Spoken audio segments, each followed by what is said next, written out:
All right, Manitoba, welcome back to another episode, ladies and gentlemen. I hope you're having a wonderful day as always.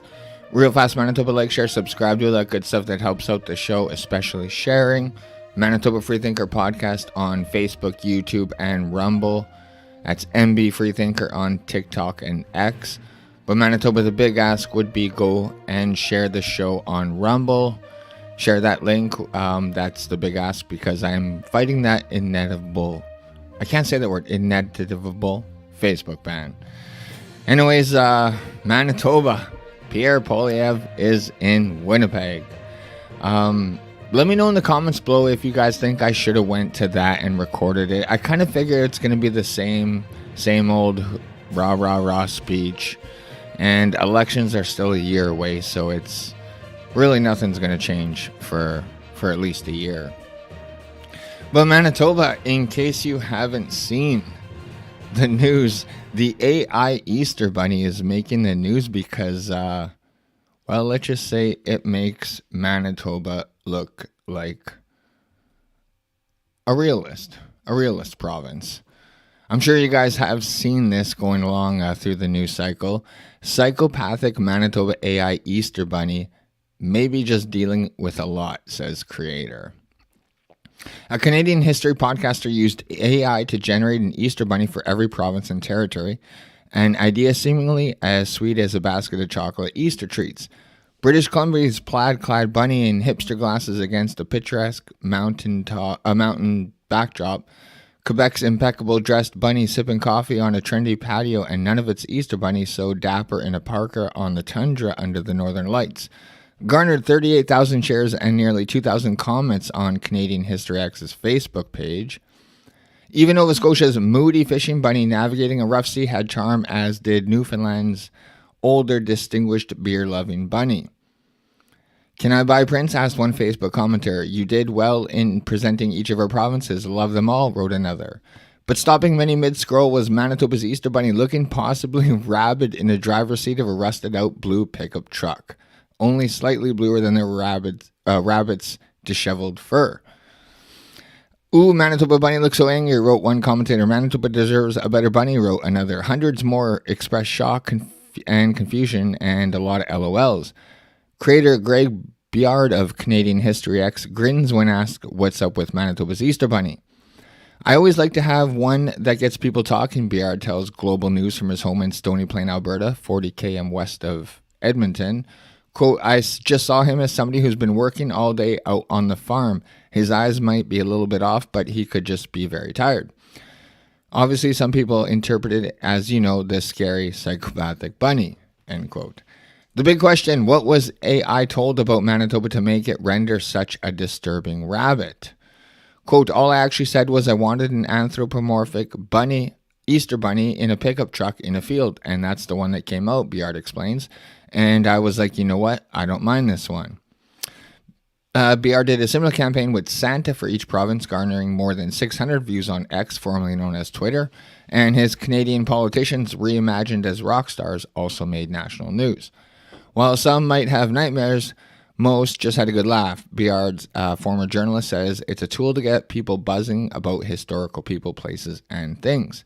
Quote, that's actually how I make my living now, is teaching people about Canadian history through my podcast and sharing on social media. All of that to teach people about Canadian history and get them interested.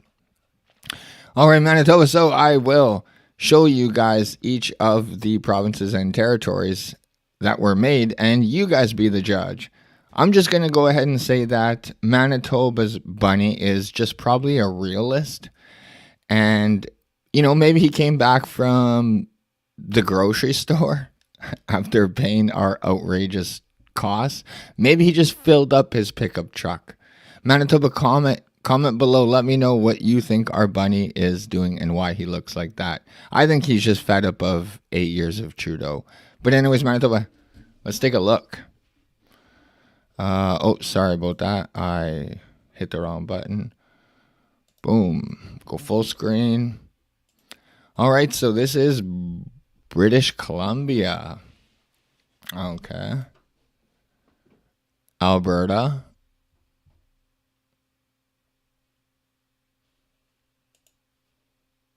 Oh, sorry. British Columbia, Alberta, Saskatchewan.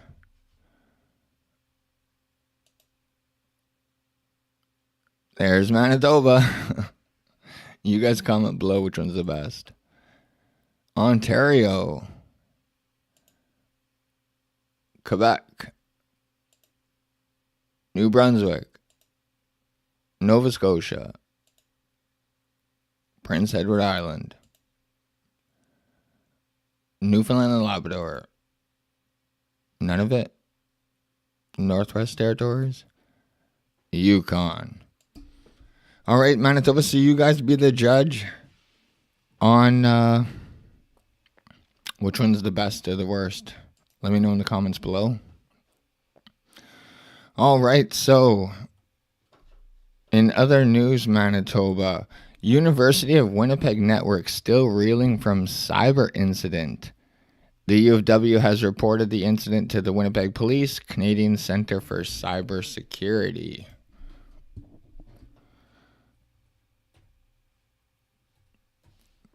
University of Winnipeg extends semester after confirming it was targeted by cyber attack. Exams will begin April 18th instead of the 11th. The University of Winnipeg is extending its winter semester after a, quote, criminal cyber attack disrupted student services as the term was about to end. The university said during a virtual town hall Wednesday afternoon that its Senate has approved extending the academic calendar by 1 week until April 12th to give instructors extra time to finish their class plan should they need it. The exam period will now begin April 18th instead of the 11th and run until May 2nd, officials said. The university temporarily canceled all classes earlier this week, saying a cyber incident discovered on Sunday impacted a variety of its systems. On Wednesday, school administration confirmed a threat actor managed to gain entrance into the system and that the university took its network down to protect its data. The university said it could not provide any further details as to the nature of the attack, but that they've happened to other organizations. Staff had been working around the clock since this breach was discovered on Sunday to understand the consequences of the breach, said Todd Mundor, the University of Winnipeg's president and vice chancellor. He added that the university wants to bring back services in a way that preserve the safety of our entire system and prevents the threat actor from gaining readmittance and causing any additional damage. It said it has reported the incident to the Winnipeg Police and RCMP. The potentially compromised university systems include Nexus, a learning management system where students can find course content, as well as Student Information Systems Web Advisor and college and school printing services. U of W staff said they're aiming to restore such critical systems by next week, as well as its financial systems and student email systems. External companies specializing in responding to cyber attacks have been brought in to help deal with the situation, and the university says it has been working to get help from peer organizations. Ahead of Wednesday's virtual town hall, U of W students told CBC News they were in the dark as to what would happen ahead of final exams. Some said they were worried their personal information, including school transcripts and finances, could end up in the hands of cyber attackers. Mondor said the university is not aware of any loss of personal information, but urged students to take standard precautions. Quote, "We have no reason to believe that you have to be especially anxious about it, but keep an eye on your accounts is always a good idea," end quote, he said. So the university is planning a second town hall and will provide updates on its website through the UW Safe app on its social media channels. A temporary Wi-Fi network was created on Tuesday. The school said the library will remain open and its e-resources are accessible on campus. Spring registration is on hold should the issue of transcripts be delayed. The university said it will send letters explaining the situation.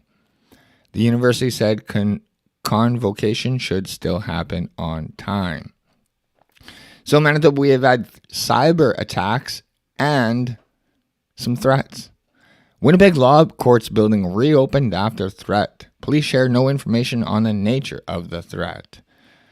Winnipeg's Law Court building was briefly put into lockdown Thursday afternoon. A police spokesman said they received word of a threat inside the downtown facility around 12:30 p.m. They cleared it and closed it down to ensure everyone's safety. So there was no information on the nature of the threat. Police were seen parked outside the building on York Avenue for nearly an hour before pulling away. People were allowed to re-enter the building just before 1:30 p.m. So in Manitoba, we are getting institutions are shutting down all over the province. Kind of makes you wonder why. And something that should come to no shocker, and I mean zero shocker to anyone, despite what the NDP keep going on and on and on, that this isn't going to happen. Manitoba is seeing increase in fuel supply amid pipeline repairs. But with this, they don't want to tell you the truth. Prices are going up. I like how they just make it sound all lovey-dovey. Manitoba is seeing an increase in fuel supply. What about the price? What about the cost? Manitoba is seeing an increase in gasoline, diesel, and aviation fuel supply as the Imperial Oil Pipeline is being repaired. The news comes after the recent shutdown of the pipeline created fuel supply challenges in the province. On Wednesday, the Manitoba government gave an update on the situation, saying supplies are being maintained through ongoing deliveries. It noted that it is meeting with suppliers and tracking fuel supply levels, price impacts, and fuel distribution.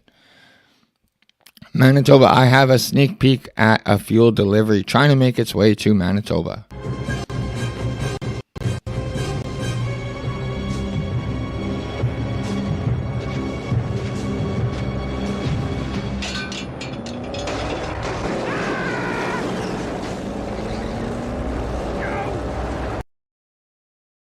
All right.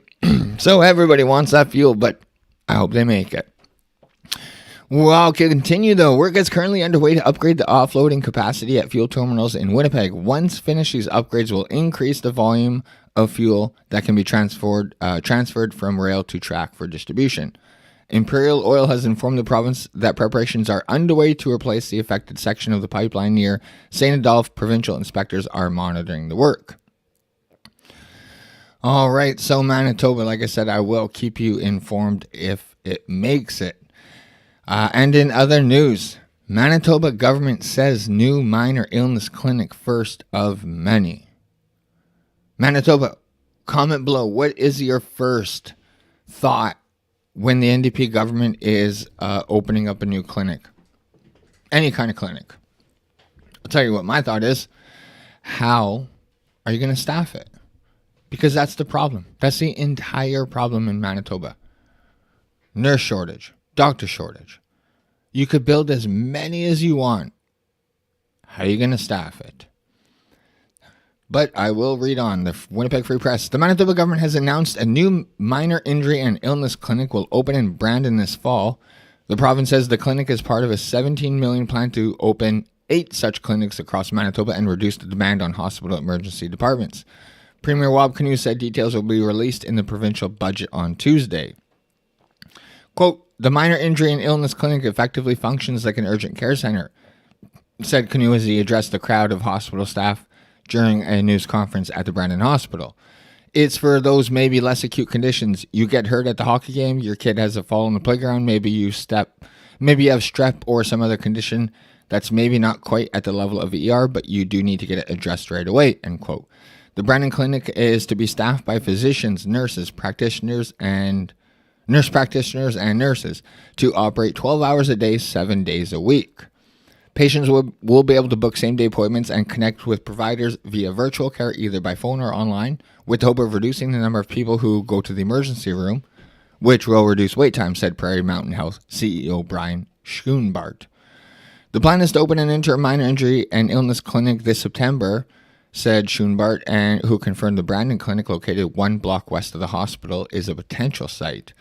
Quote, we have a number of locations that we've already looked at, and we have some possibilities, but we just want to take one more look to see if there's anything better, end quote. We are looking at potentially short-term and longer-term, so not to restrict our ability to expand as necessary. The Brandon Clinic discontinued walk-in care in July 2023 because of shortage of family physicians. When asked about finding frontline healthcare workers to staff the clinic, Health Minister Uzoma Azagwara said staffing is the number one priority. Quote, there's no one silver bullet in terms of addressing the staffing challenges, but there are many different approaches that we have to be able to take simultaneously to meet those needs, Azagwara said. Quote, the clinic will provide the opportunity for staff across many disciplines to be able to work in a setting that we know is very successful, to provide unique training opportunities to create a team-based model of care, Azagwara added. This is a model that's going to be very, very attractive for healthcare workers, not only in Brandon, but throughout the Westman. Canoe said that while the new clinic will provide a level of care that can meet patients' need, it will also be a powerful new recruitment tool. Quote, really the only place that someone would have access to right now is in Winnipeg. The minor injury and illness clinic on Corridon Avenue, and we're saying, hey folks, in Brandon should have access to the same level of care too. That's what this commitment is all about. Progressive Conservative MLA Wayne Balkin, who represents Brandon West, said there are currently more than 100 job openings for doctors and nurses in the Prairie Mountain Health region. He suggested the NDP came to Brandon empty-handed. An empty clinic won't treat patients, and in my time, the NDP still have not come forward with a credible plan to fill healthcare vacancies, not create more of them. Alluding to the money that is in this budget and telling workers to pick up more shifts while making their announcement is an insult, quite frankly, Balkin said.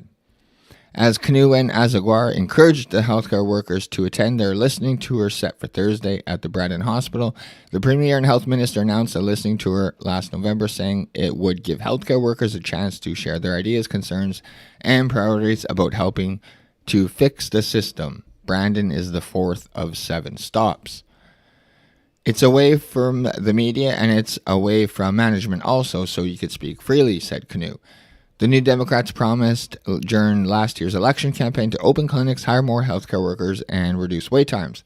Other healthcare promises that may be fulfilled in the budget include free prescription birth control and more hours of direct care for seniors in personal care homes. But we'll have to stay tuned on Tuesday. But Manitoba, I do have a short clip of Wab Canoe and how he is going to staff this. And it's mind-blowing. It's so frustrating. Like the PC MLA said, it's honestly ridiculous. But take a listen for yourself. Well, when we're talking about recruiting a physician to come to Carberry, talking about trying to get a nurse practitioner or a physician to come to Melita, and you know full well I'm not choosing these examples willy-nilly. These are real-life examples, right? When we're talking about recruiting a physician to Carberry or to Melita, if all of a sudden we can say, yes, you're going to be able to keep clinic hours and work emergency shifts in your hometown, but you're also going to be able to pick up shifts at a minor injury clinic in Brandon, we all of a sudden are making a competitive offer that beats what they're going to get in any other province. Similarly, if we can go to an NP or an allied healthcare professional and let them know that, yeah, you're going to be able to work in the setting that you were trained for, but you're also going to be able to pick up shifts working as part of a team-based approach to primary care and urgent care, all of a sudden we're offering an opportunity to work in a setting that's beyond what they're going to get in most other places. So this specific announcement that we're making today is a minor injury and illness clinic. It's absolutely about making sure that the patient gets what they need. You know, the soccer parent, or you know, the good child who's taking care of their older parents, and you need to get that intermediary level of care. Something has to be dealt with right now, but maybe it's not quite an emergency situation. This minor injury and illness clinic is going to meet that level of care. All right, Manitoba. So yeah, in case you didn't get that, he's literally asking doctors and nurses who are working to pick up more shifts in their off time. That's his plan, how he's going to staff these new clinics. Meanwhile, the nurses, if he pays attention to his listening tour, are screaming at the top of their lungs that they're experiencing burnout. Yet the NDP's answer is to build more clinics and just get the same nurses and doctors to work more. Hey, this is the NDP. This is what we elected. But Manitoba, I have an update on the tanker heading to Manitoba. Let's take a look if it made it.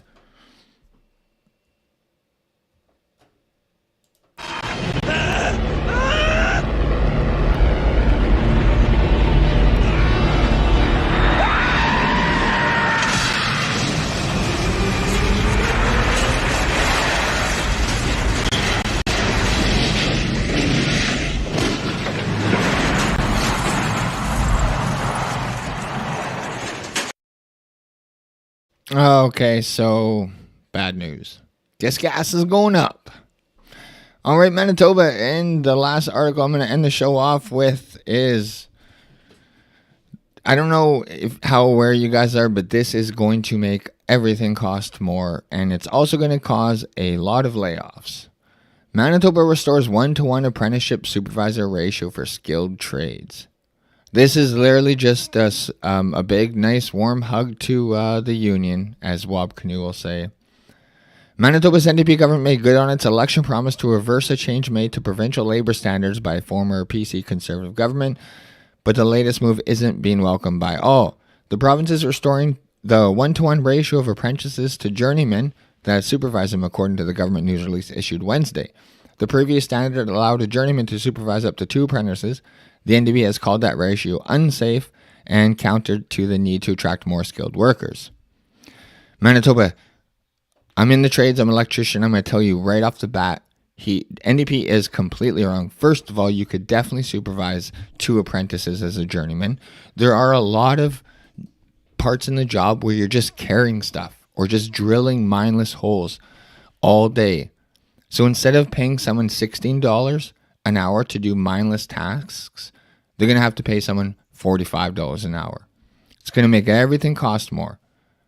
And companies are going to be forced to lay off apprentices because they're not going to be able to afford to have more journeymen on the payroll. Quote, high quality training with the highest possible safety standards is good for industry, good for our province, and it means more Manitobans coming home safely at the end of the shift. Economic Development, Investment, Trade and Natural Resource Minister Jamie Moses stated in Wednesday's news release. The announcement was welcomed by IBEW, International Brotherhood of Electrical Workers, and Manitoba Building Trades, which it called the move back to a 1-to-1 ratio safe as well as fiscally responsible. Manitoba, I was part of that union. It's a scam. They're all about the money. It's insane, the amount of wasted money that goes through that union. And now that union is going to force companies to hire more journeymen and less apprentices. It is not going to go well.